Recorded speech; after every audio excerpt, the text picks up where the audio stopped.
이 둥보는 어찌나 둔한지 가문의 검을 시험해보려다 자기 자신을 찔러버리고 말았어. 그는 간신히 목숨을 건졌는데 그 사건 이후로 무언가 완전히 달라져 버렸지. 끊임없이 먹어대던 걸 멈추고 대신 수련을 시작한 거야. 둥보는 하루 종일 달리기 시작하더니 손톱 관리까지 신경 쓰기 시작했어. 휴식을 취할 때마다 밤낮 없이 수련하며 목검을 휘두르고 또 휘둘렀지. 피로 따위는 무실거리고 교관이 그만두라고 해도 듣지 않았어. 비가 와도 멈추지 않고 계속해서 반복했지. 결국 한 달 만에 손이 다 까져서 피가 흐르고 목검이 부러질 때까지 말이야. 그는 모든 동작을 완벽하게 갈고 닦았어. 너덜너덜해진 손을 바라보며 그는 결과에 완전히 만족했어. 하지만 인간의 몸에는 한계가 있는 법이라 결국 탈진해서 의식을 잃고 말았지. 그래도 그는 수련을 멈추지 않았고 얼마 지나지 않아 더 이상 뚱보가 아니게 되었어. 심지어 그의 검술 스승조차 그의 검술과 만화 운용 능력에 충격을 받을 정도였지. 도대체 무엇이 이 뚱보를 이렇게 획기적으로 바꿔놓은 걸까? 사실은 말이야, 그가 스스로를 찔렀던 그 검에 깃들어 있던 영혼이 지금 그의 몸을 차지한 거야. 그리고 그 검은 그냥 평범한 검이 아니었어. 이건 검으로 환생했던 영웅의 시점으로 보는 이야기라고 할 수 있지. 수많은 세기 동안 그는 수많은 전설적인 인물들에게 휘둘러졌지만 이 검이 가장 깊은 유대감을 나눴던 건 단 한 사람, 레온베르거라는 이름의 영웅뿐이었어. 이 남자는 농부라는 비천한 출신이었지만 엄청난 끈기 하나로 검성이라는 칭호를 얻었고 이 위대한 검을 휘둘렀지. 비록 검은 수많은 사람의 손을 거쳐갔지만 진정한 마음의 동반자로 여긴 건 오직 레온베르거 한 사람뿐이었어. 그들은 대륙과 대륙을 순례하며 수십 년 동안 세상을 누비고 정화했어.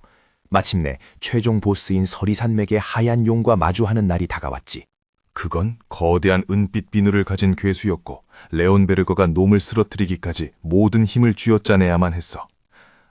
그들은 왕국의 평화를 되찾아 주었고 그 업적으로 레온베르거는 국가의 통치자로 즉위할 기회까지 얻었지만 승리에는 대가가 따랐지.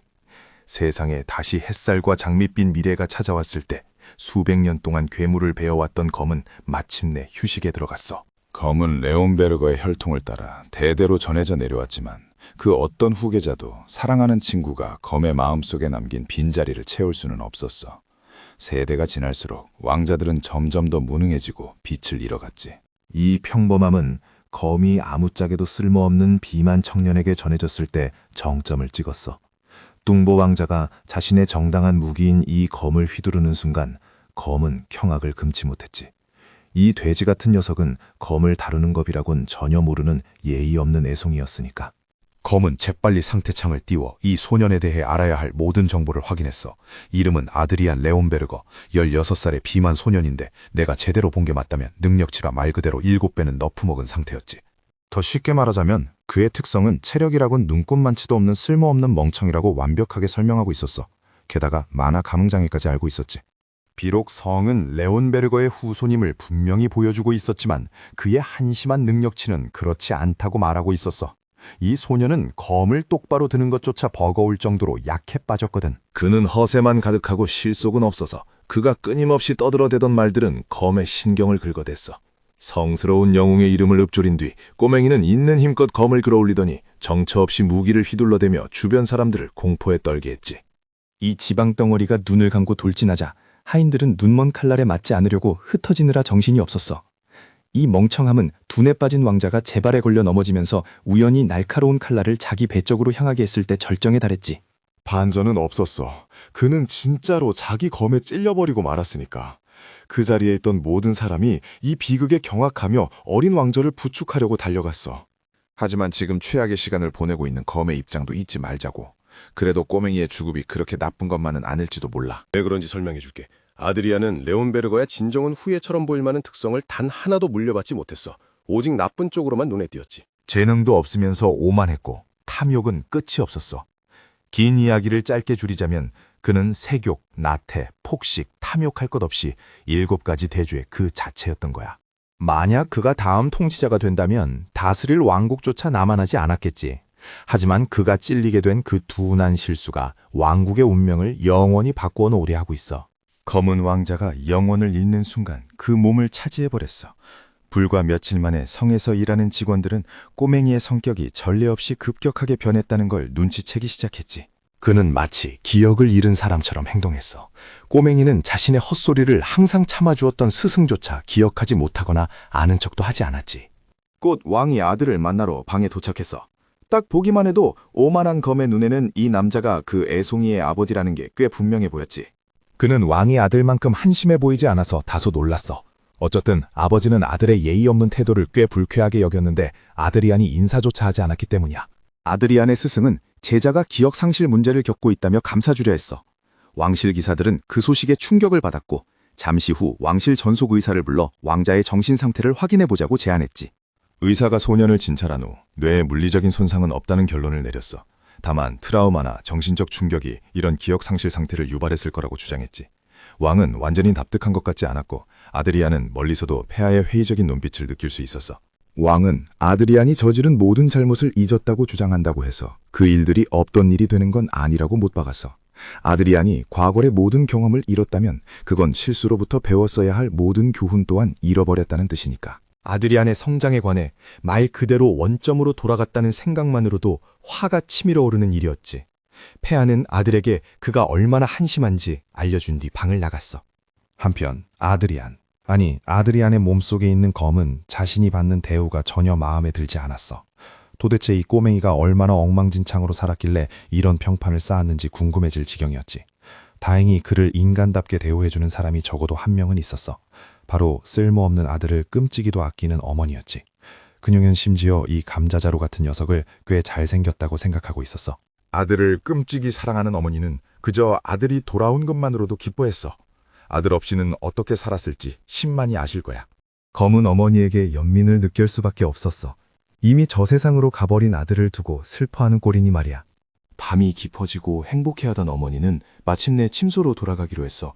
그녀가 그렇게 기뻐하는 모습을 보니 검은 자신의 처지를 되돌아보게 되었지. 그는 말 그대로 자신이 지켰어야 할 친구의 후손을 죽이게 된 셈이니까. 하지만 검은 그게 자신의 잘못이 아니라고 이미 엎질러진 물을 두고 울어봤자 소용없다고 스스로를 설득하려 했어.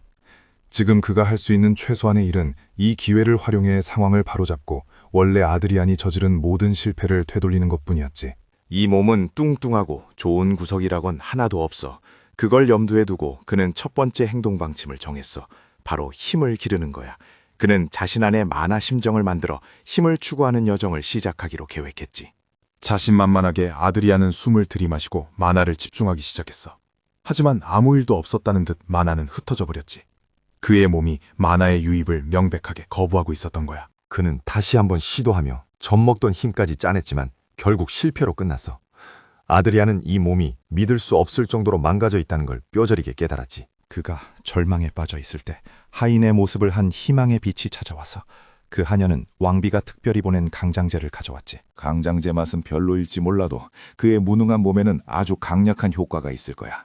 하녀가 약을 먹어야 한다고 주장하면서도 그녀는 최악의 상황을 두려워하기 시작했어. 사실 그녀가 이 강장제를 가져온 게 처음은 아니었거든. 예전에 아드리안이 워낙 공격적으로 반응했던 터라 역사가 반복될까봐 겁이 났던 거야.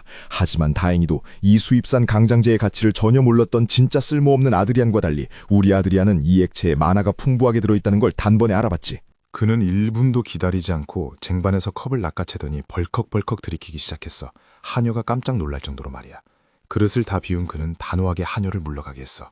그녀가 나가자 그는 다시 한번 양손에 만화를 응집하려 시도했어. 다행히 그가 마신 강장제는 가짜가 아니었어. 비록 응집할 수 있는 만화의 양은 여전히 부족했지만 그는 더 실험해 보기로 했지. 그는 재빨리 강장제를 준 하녀를 따라가서 이 좋은 물건이 더 있는지 물었어.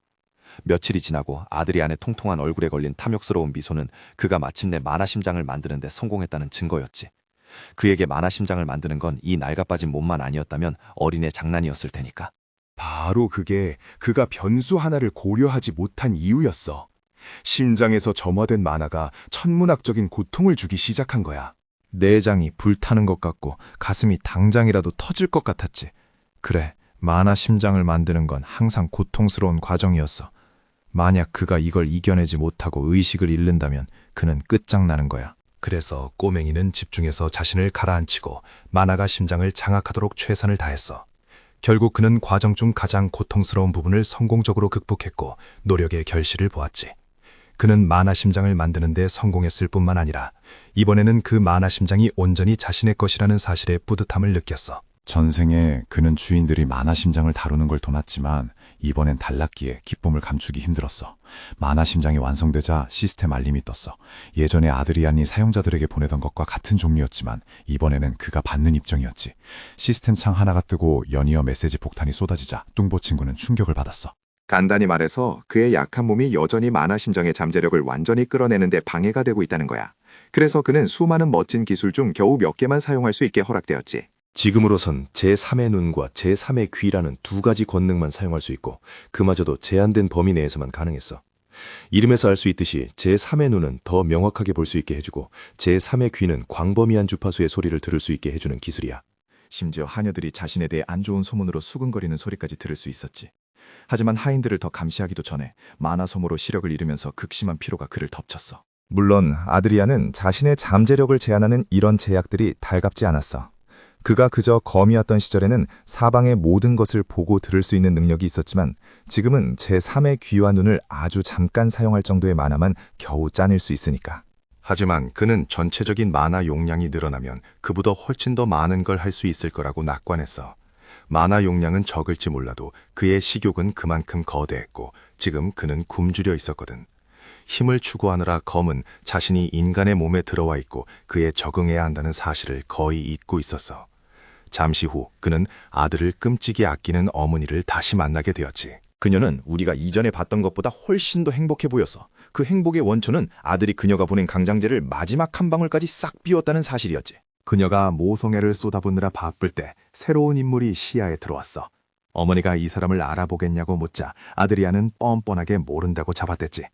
이 무시무시하게 생긴 남자는 어머니의 오빠, 즉 아드리안의 외삼촌이었어. 어머니는 오빠가 조카의 잃어버린 기억을 되찾는 데 도움을 주길 바랐어. 하지만 외삼촌은 꼬맹이의 상황을 다른 관점에서 보고 있었지. 아드리안이 가지고 있던 기억들은 애초에 아무런 중요성도 없었으니 그 쓸모없는 기억 조각들을 되찾는 걸 돕는 건 헛수고라는 거야. 이 거친 발언 덕분에 우리 소녀는 이 낭자가 아드리안에게 깊은 원한을 품고 있다는 걸 깨달았지. 지금 이 남자가 약속할 수 있는 건 딱 하나였어. 아드리안이 지방을 덜어내고 근육을 좀 키우도록 돕는 것. 그에게 현재 능력 이상의 것을 기대하는 건 무리한 요구였지. 뭐 어머니는 이 정도만으로도 고마워했어. 한편 이 아저씨가 우리 소년을 쳐다보는 눈빛은 마치 먹잇감을 노리는 맹수 같아서 아드리안은 직감했어. 비유적으로 말해서 아주 좆됐다는 걸 말이야. 다음 장면에서 불쌍한 녀석은 바닥에 세게 처박혔어. 그 망할 자식은 말 그대로 굶주린 늑대처럼 무해한 아이를 내려다보고 있었지. 그는 아드리안에게 허락 없이는 숨도 쉬지 말라고 확실히 해두었어. 오직 자기 기분이 내킬 때만 아드리안에게 가문의 가장 탐나고 신성한 검술을 가르쳐주겠다는 거야. 물론 이 가문의 성공에 책임이 있는 당사자인 우리 똥보 친구 입장에서는 이보다 더 화나는 일도 없었지. 그들의 검술 스타일을 만든 바로 그 장군인에게 이렇게 은혜를 물으는 태도로 나오는 건 꽤 굴욕적인 일이었어. 격분한 아드리안은 다시 일어서서 6달 안에 외삼촌이 자신을 인정하게 만들겠다고 맹세했어. 만약 실패하면 외삼촌 뜻대로 움직이는 꼭두각시가 되겠다고 했지. 반대로 만약 이긴다면 외삼촌이 소원 하나를 들어달라고 요구했어. 꼬맹이의 자신감을 오만함으로 착각한 세상에서 가장 오만한 이 남자는 즉시 아이의 조건을 받아들였어. 아드리안은 자신의 상황을 냉정하게 파악했지. 비록 뻔뻔하게 승리를 선언하긴 했지만 이 몸뚱이가 그에게 지옥을 맛보여줄 거란 걸 아주 잘 알고 있었거든. 몸에 만화를 두르고 그는 과도한 지방을 태워버릴 작정으로 전력 질주를 시작했어. 갑자기 외삼촌은 아드리안의 몸 안에 있는 만화의 종재를 감지하고는 머리끝까지 충격을 받았어. 그는 즉시 아드리안의 달리기를 중단시키고 궁금한 점을 물었지. 벌써 만화 심장을 만든 거냐고 말이야. 내 친구는 이 기회를 놓치지 않고 자랑했어. 외삼촌이 충격받길 간절히 원했으니까. 알고 보니 외삼촌은 실망하긴 했는데 네가 생각하는 그런 이유는 아니었어. 그는 도대체 누가 만화심장을 개발하라고 조언했는지 짜증이 났던 거야. 왜냐하면 냉혹한 진실은 그건 하급, 바닥인생 용병들만을 위한 기술이었기 때문이지. 자, 그렇게 된 거야. 우리 소년이 가졌던 모든 자신감은 단 하나의 폭로로 박살나버렸어. 그가 배운 건 10원짜리 가치도 없는 쓰레기였던 거지. 잠시 후 배처럼 부풀어 올랐던 그의 자신감은 푹 꺼져버렸고 형씨는 외삼촌의 말을 되새기며 멘탈이 나가고 있었어. 외삼촌은 만화고리를 형장해서 아드리안을 가격함으로써 자신의 힘을 증명했지. 그 단 한 번의 일격이 우리 소년이 믿고 있던 만화를 산산조각냈어. 외삼촌이 사용한 만화 사슬이라는 기술은 만화 심장에서 생성된 오러를 짓뭉개 버릴 수 있을 정도였지. 게다가 그건 훨씬 더 쉽고 안정적으로 사용할 수 있었어. 만화심장 전통을 고수하던 엘리백작 가문조차 한 세기 전에 완전히 몰락해버렸지. 이제 아무도 만화심장을 사용하려 하지 않아. 이런 새로운 사실들 때문에 아드리아는 만화사슬의 기초 이론을 배우는 것으로 후퇴할 수밖에 없었어. 여기 만화 활용이 어떻게 분류되는지 조금 이해를 돕자면 마법사들은 종종 만화 서클에 의존하는 반면 기사들은 만화 사슬을 엮는 식이야. 기사의 등급은 그들이 엮을 수 있는 사슬의 개수로 결정돼 첫 번째 경지는 사슬 하나, 그 다음은 둘, 이런 식으로 사슬 5의 경지까지 내려가지. 이 세계관은 가장 관련성 높은 지식을 흡수한 후 그는 외삼촌이 헛소리를 한 게 아니었다는 걸 깨달았어. 그는 또한 책에서 알트링겐이라는 익숙한 키워드를 읽었지. 과거를 되돌아보며 아드리아는 어니스트 알트링겐이라는 남자가 자신을 찾아왔던 때를 기억해냈어. 그 남자는 검술도 마법도 아닌 기이한 무예를 가지고 있었지. 이 회상은 우리 소년의 얼굴에 썩소를 튀게 했어. 마치 자신이 무엇을 해야 할지 알아낸 것처럼 말이야. 다음 날 새로운 자신감과 함께 새 아침이 밝았어. 밖에서 우리 소년이 훈련을 위해 스트레칭을 하고 있을 때 외삼촌이 도착해서 어젯밤에 준 책들을 읽었는지 물었지. 만약 읽었다면 아드리아는 만화심장을 만든 게 얼마나 멍청한 짓이었는지 깨달았어야 했어. 하지만 연장자의 기대와는 달리 우리 소년의 만화심장에 대한 자신감은 되돌아와 있었지. 사실 2배로 커져 있었어. 남자는 그가 그냥 멍청한 건지 아니면 둔한 척하는 건지 따져 물었지. 아드리아는 행동으로 보여주기로 결심했어. 그는 만화를 뿜어내기 시작하며 만화 심장마다 작동 방식이 다르다고 외삼촌의 말에 정정했지. 예상대로 외삼촌은 그의 말을 콧등으로도 듣지 않았고 아드리안이 그저 자신감이 과한 고집불통 용병 나부랭이들처럼 행동한다고 생각했어.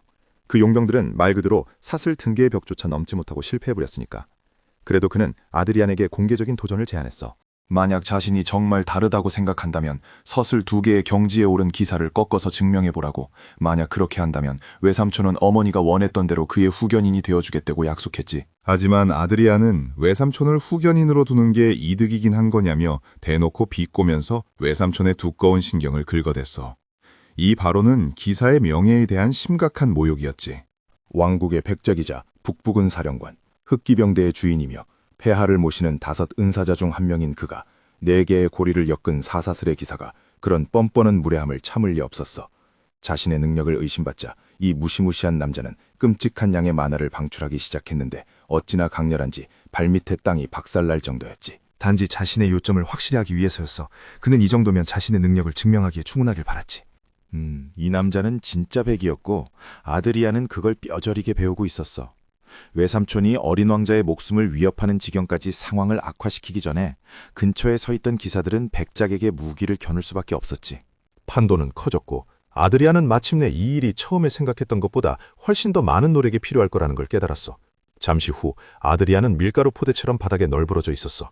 몸이 끈질기게 붙잡고 있는 원치 않는 지방을 모두 태우기 위해 지옥 같은 유산소 운동을 하느라 기진맥진했지. 백작의 오만한 모습이 우리 소년의 기억 속에 계속 떠올랐어. 만약 그가 사슬 2개의 기사를 이기지 못한다면 그 거만하게 흉터난 얼굴을 한 개자식은 평생 그를 모욕하고 깔볼 거야. 우리 소년이 방으로 돌아왔을 때 갑자기 그를 기다리고 있던 의사가 맞이했어. 의사가 인사와 거칠의 말로 비위를 맞추려 애쓰는 동안 뚱보는 본론으로 들어가서 용건을 말하길 원했어. 알고 보니 이 사람은 왕비의 명령으로 어린 왕자의 회복을 돕기 위해 치료하러 온 거였어. 하지만 우리 소년은 그 치유 마법을 전염병처럼 피하며 남자를 방에서 쫓아냈지. 마법 치료에는 관심이 없었으니까. 어제던 치유 마법은 시간 역행처럼 작용하거든. 근육의 미세한 손상과 마모까지 전부 없던 일로 돌려버린다는 뜻인데, 그러면 몸이 자연스럽게 성장할 수 없고 그의 노력은 헛수고가 되는 거야. 어느 날 우리 소년이 식사하고 있을 때 그의 형이 식당으로 들이닥쳤어. 물론 검은 이떠버리를 알아보지 못했기에 기사가 그의 귀에 대고 빈 정보를 채워줬지.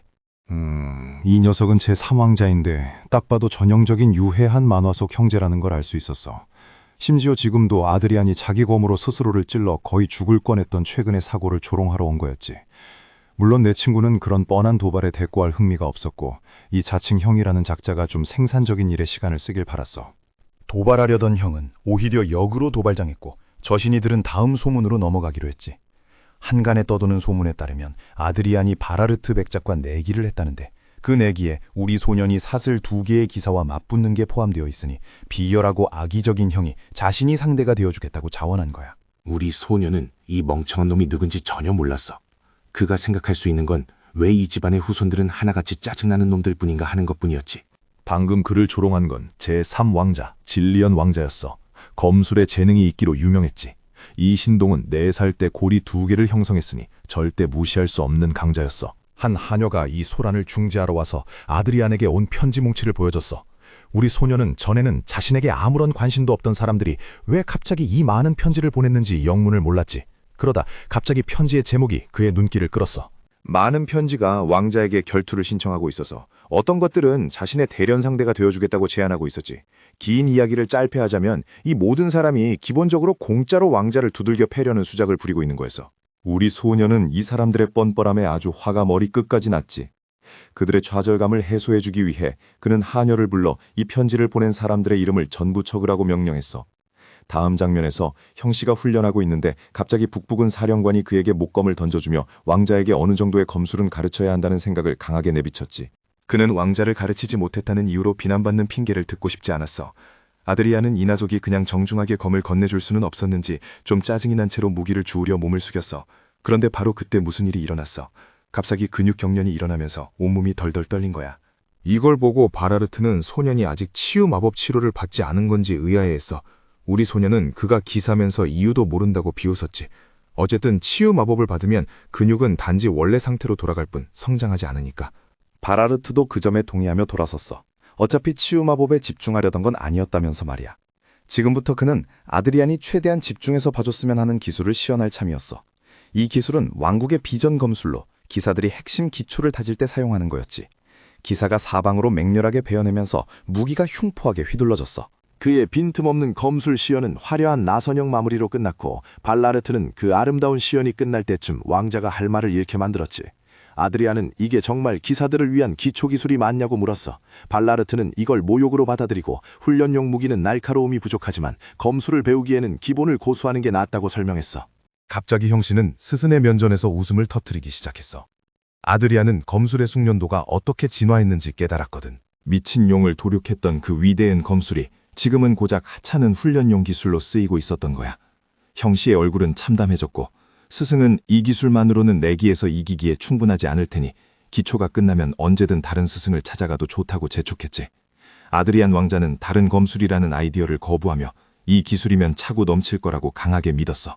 그의 말에 바라르트는 약간 짜증이 났지만 결국 아드리안의 뜻대로 하기로 했어.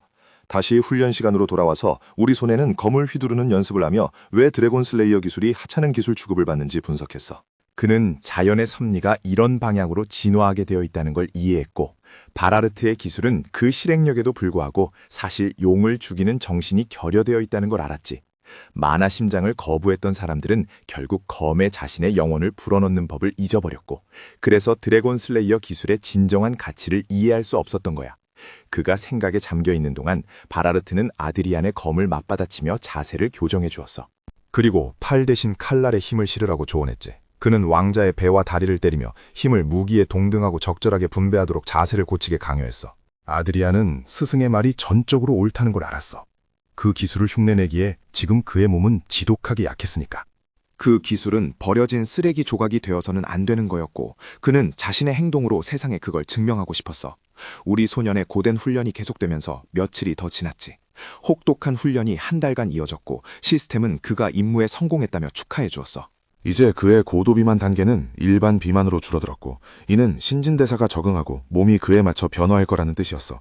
둔함 특성은 사라졌고 운동은 그를 더욱 날카롭게 만들 뿐이었지. 만화 용량도 늘어나고 있었고 만화 감흥장의 특성도 사라졌어. 아드리안은 한 달 전보다 훨씬 발전했다는 걸 알기에 휘두를 때마다 자신감을 얻었지. 그의 사고방식 전체가 매일 1%씩 기술을 완벽하게 다듬는 것에 맞춰져 있었어. 다시 생각에 잠긴 아드리안은 그만하라고 몇 번이나 말했던 스승에게 검을 박살나게 얻어맞았지. 그들은 쏟아지는 폭우 아래 침묵 속에 서 있었고 왕자의 손은 피로한 기색이 역력했어. 멍든 손잡이에서 피가 뚝뚝 떨어졌지. 그가 무슨 일이냐는 듯 외삼촌을 쳐다보는 동안 아드리안은 자신의 배기 공격으로 사지가 말 그대로 잘려나간 훈련용 인형을 돌아봤어. 우리 소녀는 말문이 막혔고 바라흐르큐는 만약 제대로 된 검을 들고 있었다면 진짜로 무모한 피해를 입혔을 멍청이라고 그에게 고함을 질렀지. 아드리안의 손은 굳은 살과 상처로 가득했어. 시스템은 그의 극도에 달한 집중력에 대해 초집중 특성으로 보상해 주었어. 이건 긍정적인 보상이었고 피로로 쓰러지기 전 마지막 생각으로 우리 소녀는 방금 자신이 죽을 수도 있었다고 생각했지. 발라르트는 제자가 자신의 얼굴을 응시하는 걸 뻘착하고 왕자의 고집스러움을 언급했어. 다음 장면에서 우리 소녀는 침대에서 깨어나 자신이 훈련 도중에 뻗어버렸다는 걸 깨달았지. 그는 현재 몸을 한계 이상으로 밀어붙였어. 자신이 검이었던 시절, 모든 면에서 완벽했던 때를 회상하면서 말이야. 그의 사용자들은 이름 없는 전쟁 영웅, 소드마스터, 용병왕, 그리고 마침내 왕국의 건국 시조이기도 했어. 그는 홀로 전쟁을 승리로 이끌었고 수많은 괴물을 죽였으며 영웅들이 번성할 수 있는 길을 닦았지.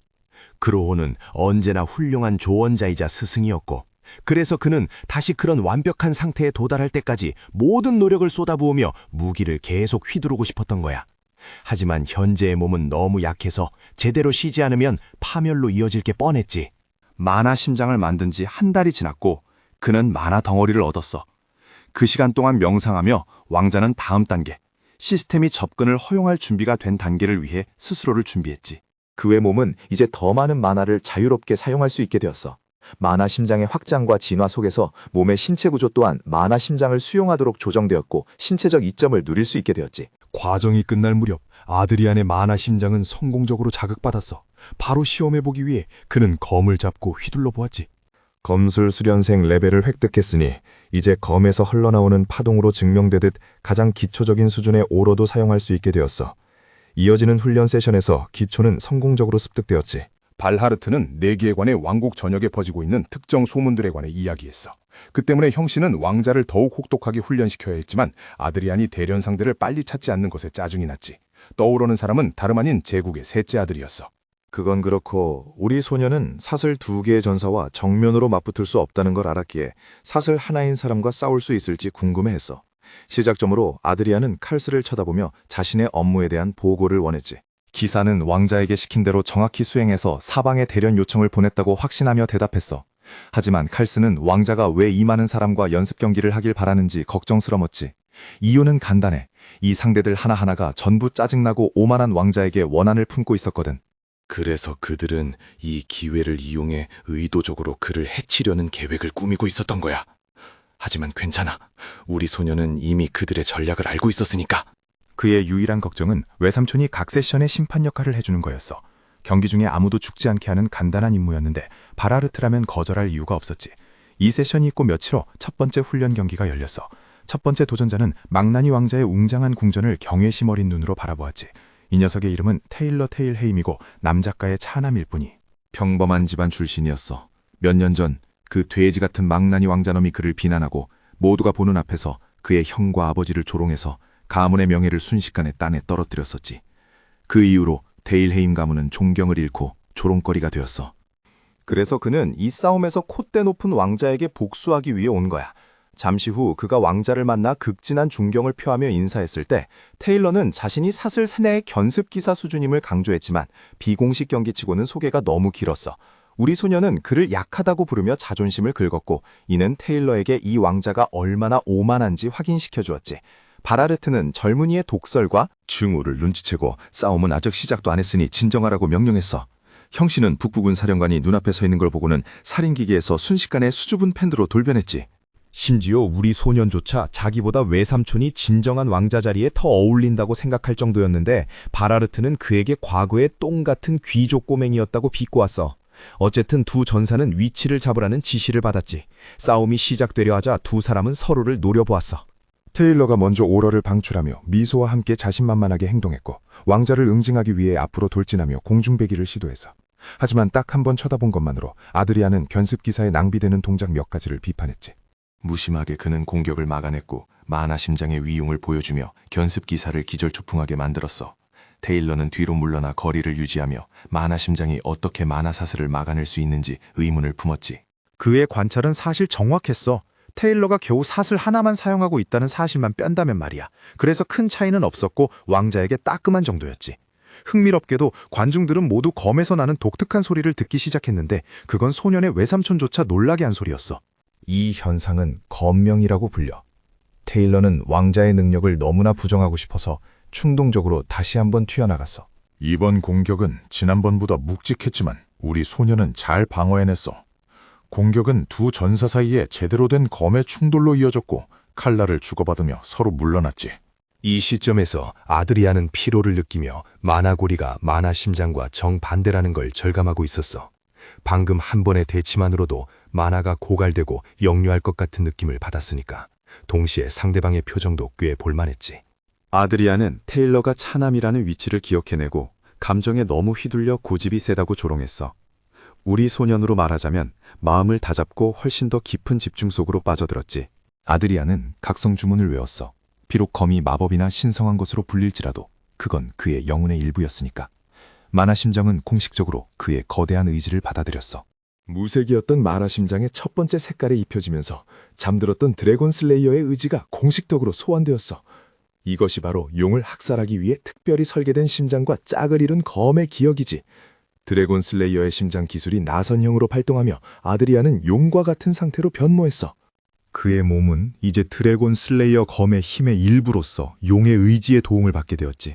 멀리서 보면 힘없던 그 왕자가 이제는 붉은 오로를 뿜어내며 말 그대로 죽음의 현신처럼 보였어. 테일러는 그 광경만으로도 겁에 질렸고 바라르트는 결투를 중단하라고 요구했어. 결의에 찬 무자비한 왕자는 상대를 도륙하기 위해 로켓처럼 돌진했지. 회상 장면에서 왕자가 외삼촌에게 특별한 부탁을 했던 게 밝혀졌어.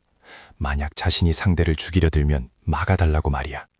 바로 지금 그런 상황이 벌어지고 있었고 북부근 사령관은 왕자를 박살내기 위해 기술을 발동하며 즉시 개입해야만 했지. 소녀는 벽으로 날아갔지만 적어도 바라르트가 제때 그를 막을 수 있었어. 갑자기 나머지 기사들이 사방에서 그를 체포하려 달려들었어. 방금 그의 공격이 왕자 암살로 이어질 수도 있었다고 믿었기 때문이지. 그건 중죄였지만 우리 소녀는 재빨리 일어나 그들이 스승을 귀찮게 하지 못하도록 막았어. 바라르트에게 행동을 취하라고 명령한 건 자신이었으니까. 형씨가 진짜로 자기를 그렇게 기절시킬 줄은 몰랐지만 말이야. 왕자는 기절했고 결과적으로 다음번에 깨어났을 때 그 여파로 마나 심장이 쿵쾅거리고 있어서 외삼촌은 비교할 수 없는 힘을 가진 빌어먹을 괴물이었고 그런 공격을 정통으로 맞은 순간 역류가 일어나 그를 쓰러뜨린 거야. 다행히 후유증은 없었고 경기도 결국 이겼으니 괜찮았어. 왕자가 웃고 있을 때 갑자기 스승이자 외삼촌이 중요한 논의를 위해 찾아왔지. 그는 소년이 사용했던 검의 형상을 떠올리며 자신은 그런 스타일을 가르친 적이 없다고 강조했어. 왕자는 자신이 검의 본질에 몰입해서 검과 하나가 되었다고 밝혔지. 외삼촌을 거슬리게 한 건 진짜 싸움 한번 겪어보지 않은 왕자가 신과 같은 살기를 뿜어냈다는 점이었어. 그의 소위 정신이라는 것의 본질에서 피냄새가 진동했지만 바라르트도 그걸 부정할 수는 없었어. 이건 뻔한 설교나 들을 줄 알았던 왕자에게는 충격으로 다가왔지. 북부군 사령관은 코웃음을 치며 자신은 군인이 우선이고 수단과 방법을 가리지 않고 승리하는 길을 걷는 사람이라고 말했어. 그런 부자비한 철학을 가졌음에도 그는 아드리안의 살기에 문제를 제기했지. 무기는 적과 아군을 구별하지 못하니까. 왕자는 자신의 약점을 고치기 위해 노력하고 있다고 주장했고 외삼촌은 소년이 결국 내면의 악마에게 잡아먹히지 않을까 하며 그의 성장에 관심을 보였어.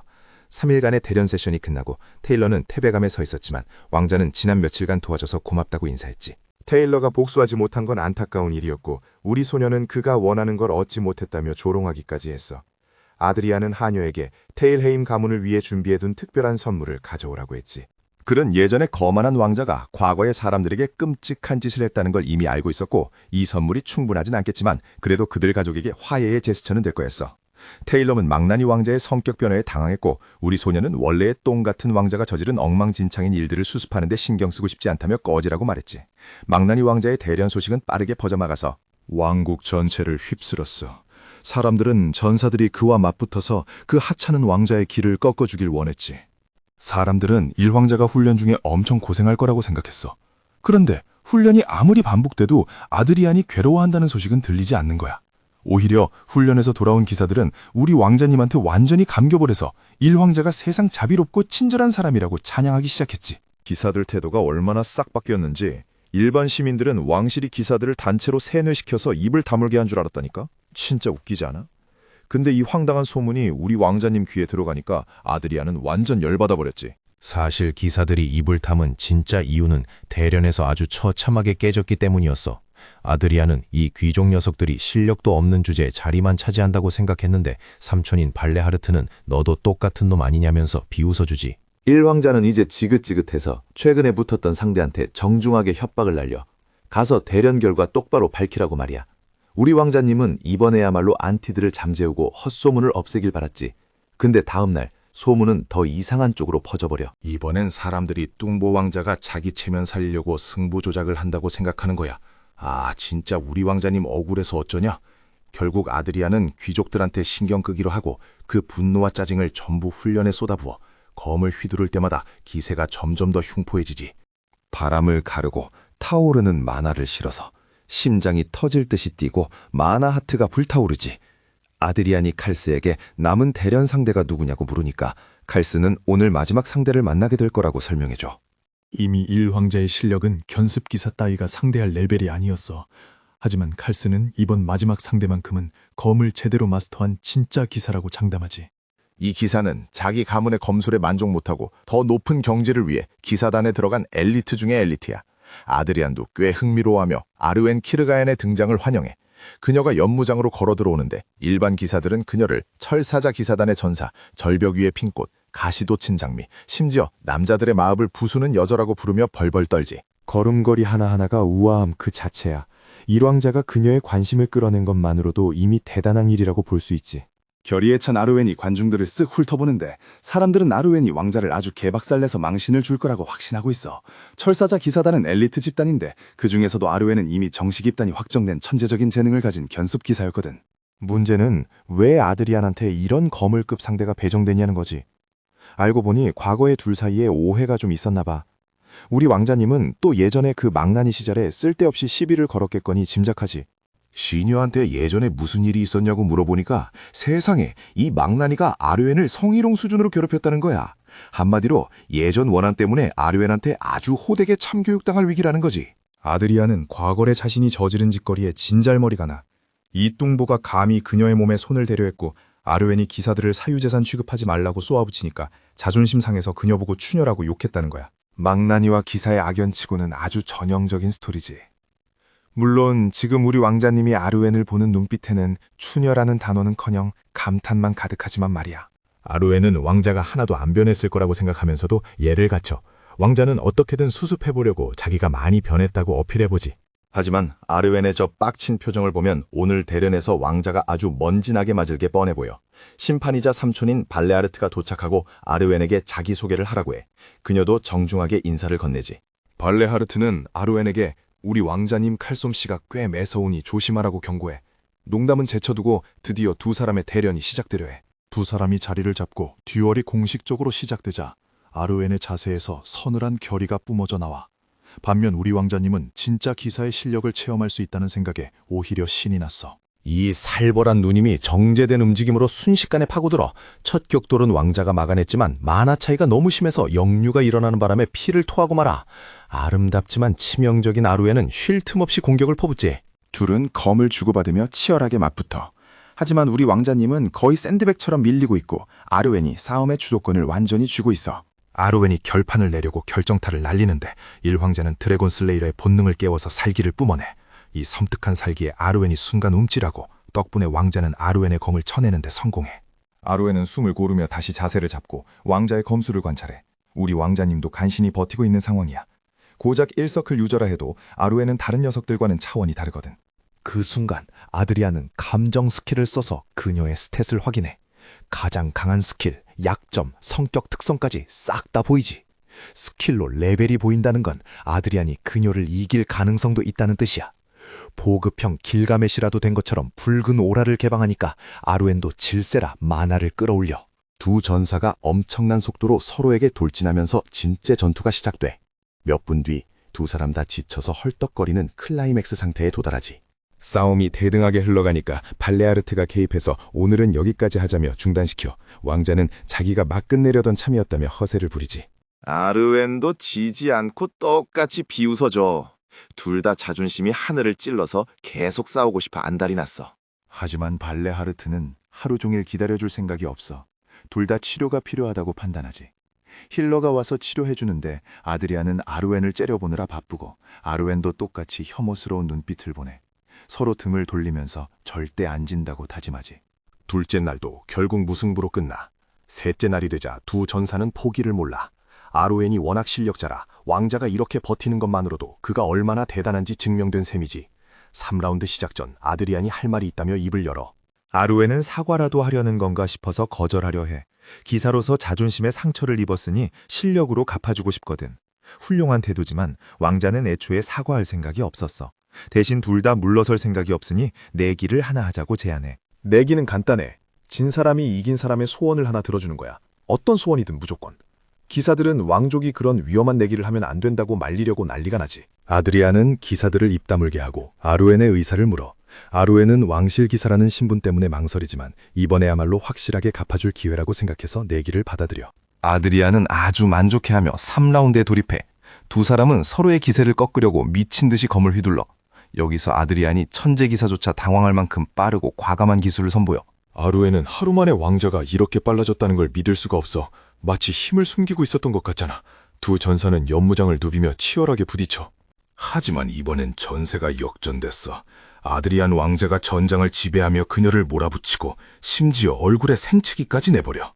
멈추지 않고 왕자는 결정타를 날리러 파고들어. 그의 검격이 그녀의 방어보다 빨랐어. 두 무기가 충돌하고 검 하나가 산산조각 나며 공중으로 날아가. 기사는 무릎을 꿇었고 관중들은 승자가 누구인지 목격하게 되지. 아르웬은 결과를 받아들이지 못하고 망연자실해. 아드리안은 아르웬 키르가엔을 상대로 확실한 승리를 거뒀어. 그리고 소원은 아주 심플해. 아드리안 레온베르그 왕자는 그녀를 가지고 싶다고 해. 이상한 의미는 아니니까 걱정 마.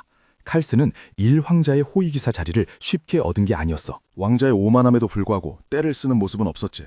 칼스는 폭풍 속에서도 훈련하던 왕자를 떠올려. 허수아비를 완전히 박살낼 정도의 집념과 전투에 대한 갈증을 봤을 때 칼스는 아드리안이 위대한 인물이 될 거라 확신했었어. 다시 현재로 돌아와서 칼스를 포함한 호위들은 경악해. 사람을, 그것도 기사를 소유하겠다니 너무 악랄하잖아. 아르웬은 그게 진짜 왕자가 원하는 거냐고 되물어. 우리 왕자님은 그렇다고 확인 사살을 해. 넌 고장 망나니 왕자도 못 이긴 견습 기사일 뿐이라고 팩터 폭격을 날리지. 그래서 지금 원하는 건 아르웬 케르가이엔이라는 기사의 모든 잠재력이라고 말이야. 다행히 이 설명 덕분에 분위기가 좀 나아졌어. 아드리안은 단순히 의무감으로 지키는 기사가 아니라 자신에게 진심으로 충성하는 기사를 원한다고 선언해. 어떤 시련이 와도 함께할 기사 말이야. 스캔 능력 덕분에 아드리안은 아르웬의 검술 재능이 엄청나다는 걸 알고 있었거든. 그래서 그녀를 기사로 소유하겠다는 결정은 정답이었지. 이제 아르웬의 과거를 좀 보자고. 어릴 때부터 기사를 꿈꿨던 그녀는 동년배 중 최고였지만 아무도 그녀를 인정해주지 않았어. 그래서 그녀는 2배로 더 노력해서 모든 상대를 꺾어버렸지. 견습생들을 전부 이기고 놀라운 성과를 냈지만 그 모든 노력에도 불구하고 사람들은 그녀를 진정한 기사로 인정하지 않았어. 그런데 지금 눈앞에서 제대로 된 인정을 받고 있는 거야. 1왕자가 직접 그녀의 잠재력과 미래를 보장해주고 있잖아. 아르웬은 그의 말을 믿기 힘들 정도야. 그래서 아르웬은 아드리안에게 한 가지 약속을 부탁해. 자신을 여자가 아닌 기사로서 먼저 대우해달라고. 만약 그렇게 해준다면 왕자의 모든 명령에 따르겠다고. 정말 멋진 제안이지. 두 사람의 눈이 마주쳐. 아드리안이 즉시 수락하자 천재 기사는 자신을 인정해준 왕자 앞에 무릎을 꿇고 평생을 바치겠다고 맹세. 지켜보던 관중들은 이 광경에 넋을 잃었지. 그리고 왕자는 그녀에게 정식으로 기사 서임을 내려 서약의 기도를 읊조리면서 말이야. 이 장면 왕조의 게임에서 제이미가 브리엔너한테 기사자귀 수여하는 장면 생각나지 않아? 다음 장면에서 아르웬은 미친 듯이 훈련에 매진해. 동료들은 그녀가 저런 망나니 왕자한테 충성을 맹세했다는 걸 믿을 수가 없어. 뒤에서는 왕자가 그녀를 정부로 삼고 기사자귀는 껍데기일 뿐이라는 더러운 소문을 퍼뜨리지. 이 멍청한 소문들이 우리 왕자님 귀에 들어가서 짜증을 유발해. 여전히 그놈의 악명에서 벗어날 수가 없네. 로이드 프론테라처럼 모두가 그를 쓰레기 취급해. 왕자의 씁쓸한 모습을 보며 칼스는 결투날 아드리안이 했던 말을 떠올려. 의무감으로 지키는 기사는 필요 없다고 했던 그 말. 그 말이 칼스의 가슴 깊이 박혔나 봐. 하지만 우리 왕자님은 여전히 그 생각에 변함이 없다고 못 박지. 만약 왕실이 칼스를 다른 곳으로 보내면 그는 왕자가 아니라 명령을 따라야 하잖아. 칼스를 안심시키려고 아르웬처럼 맹세해도 된다고 농담을 던지는데 칼스의 눈빛이 진지해지더니 묻는 거야. 자기가 그런 맹세를 하면 받아주겠냐고? 놀랍게도 우리 왕자님은 거절해버려. 칼세를 키우는 재미 따위엔 관심 없다면서. 그냥 한 말 같지만 우리 왕자님은 진심이야. 어쨌든 아드리안은 왕실로부터 근신 해제 통보를 받고 다가오는 연회에 참석하라는 허락을 받아. 놀라운 건 근신이 예전보다 2달이나 일찍 풀렸다는 거야. 왕이 처음엔 엄청 화냈었는데 뭔가 심경의 변화가 있었나 봐. 왕자는 아버지가 무슨 생각을 하는지 알 길도 없고 사실 근신이 풀리든 말든 별 관심 없어. 어차피 궁 밖으로 나갈 생각도 없었으니까. 그때 시녀가 아드리안의 흥미를 끄는 뭔가를 읽어줘. 1황제 앞으로 온 새로운 초대장이야. 시녀가 쪽지를 건네주자 아드리안이 내용을 확인해 젊은 영주들의 사교 모임이라는데 예전 망나니 시절에 자주 가던 클럽 같은 곳이야. 시녀 말로는 이해할 수 없는 타락한 행동, 그러니까 술이랑 여자가 넘쳐나는 곳이라는 거지. 우리 왕자님은 그런 인생 살기 싫어서 거절하려고 쪽지를 던지려는데 뒷면을 보게 돼. 보낸 사람이 베르나르도 엘리야. 친구라는데 삼촌한테서 들었던 기억이 나.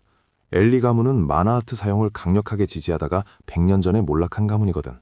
친구네 가문이 궁금해진 왕자는 모임에 가보기로 해 내심 친구 가문이 완전히 망하지 않았기를 바라면서 빙의한 지 넉 달 만에 뚱보였던 아드리아는 살을 엄청나게 뺐어. 재단사를 불러서 스타일에 맞게 옷을 맞추는데 맙소사. 우리 왕자님 살 빠지니까 완전 모델 포스야. 볼링공 같은 몸에는 온데간데 없어. 왕자 자신도 거울 보고 놀랄 정도라니까. 재단사가 넋이 나간 사이에 궁에서 입을 2번께 옷도 맡겨. 근데 치수가 또 변할지 모르니 좀 기다리라고 하지. 다음 장면, 왕자는 사교 모임으로 향해. 아드리아는 호이랑 마부들이 따라붙는 게 영 불편해. 부담스러워하고 있는데 갑자기 시녀 목에 있는 흉터가 눈에 들어와.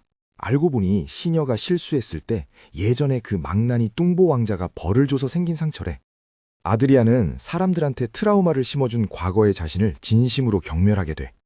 몇 번이나 봤으면서 이름도 안 물어봤다는 걸 깨닫고 이름을 물어보니 아델리아 바이에른이라고 해. 바이에른이라는 성을 듣자마자 아드리안 머릿속에서 뭔가 딱 떠올라. 귀족 명부에는 거의 없는 이름이지만 도시조차 없던 먼 옛날 인간 말고도 여러 종족이 날뛰던 시절이 있었거든. 인류는 약해서 약탈당하고 죽임당했지. 하지만 대전쟁 끝에 인간이 스스로의 운명을 구원하고 대륙 최강의 종족으로 떠오르는 시대가 왔어. 그 주력이 5인의 선제우였는데 그중 한 명인 영웅이 바로 전설의 검 그람을 휘두르던 여자였어. 전쟁이 끝나면 뭐 할 거냐는 질문에 거대한 괴물들 앞에서도 콧방귀 뀌던 그녀는 거인들의 왕 에다의 목을 단칼에 베어버렸지. 그녀가 거인왕을 죽이면서 착취의 시대가 끝났고 그녀는 철혈의 검 아그네스 바이에른이라는 이름을 얻었어. 그녀는 괴물들한테 쌍욕을 퍼붓고 썰어버리는 걸로 유명했는데 욕설로 콤보를 만들어서 에미넴보다 빠르게 속사포 랩을 뱉어내는 센 언니였지. 오죽하면 그람조차 주인의 욕설에 질려 했을까. 아드리아는 그녀의 기억만으로도 트라우마가 올 지경인데 그 후손이 바로 눈앞에 있다니 충격이지. 대체 바이에른 가문에 무슨 일이 있었길래 이렇게 몰락했나 싶어. 칼스가 목적지에 도착했다고 알리네. 우리 왕자님은 마차에서 내리면서 나중에 아델리아랑 제대로 얘기 좀 해야겠다고 생각하는데 시녀랑 호위 기사는 영문을 몰라 어리둥절해. 밖에는 은발의 남자가 오랜 친구를 반겨. 바로 베르나르도 엘리야. 왕자가 환골탈태한 걸 보고 감격해서 고마워해. 그런데 아드리아는 뭔가 흥미로운 걸 발견하고 베르나르도한테 오늘 밤 아주 재밌을 거라고 장담하지. 다음 장면, 클럽 안은 술 취한 양아치들이 시끄럽게 떠들고 있어. 파티장은 꽉 찼는데 베르나르도는 왕자의 태도에 놀라. 원래대로라면 술 마시고 여자한테 집적대야 정상인데 이번엔 조용히 있거든. 아드리안에게서 풍기는 분위기 자체가 예전이랑 완전히 달라. 어떤 술 취한 놈이 와서 아르벤한테 이겼다는 소문을 언급하는데 우리 왕자님은 대꾸도 안 해. 파티장 전체가 그 승리에 대해 떠들면서 아르벤 갑옷 벗으면 얼마나 죽여줄까 하면서 음담패설을 늘어놓지. 아드리안은 차분하게 그 남자한테 형제 있냐고 물어봐.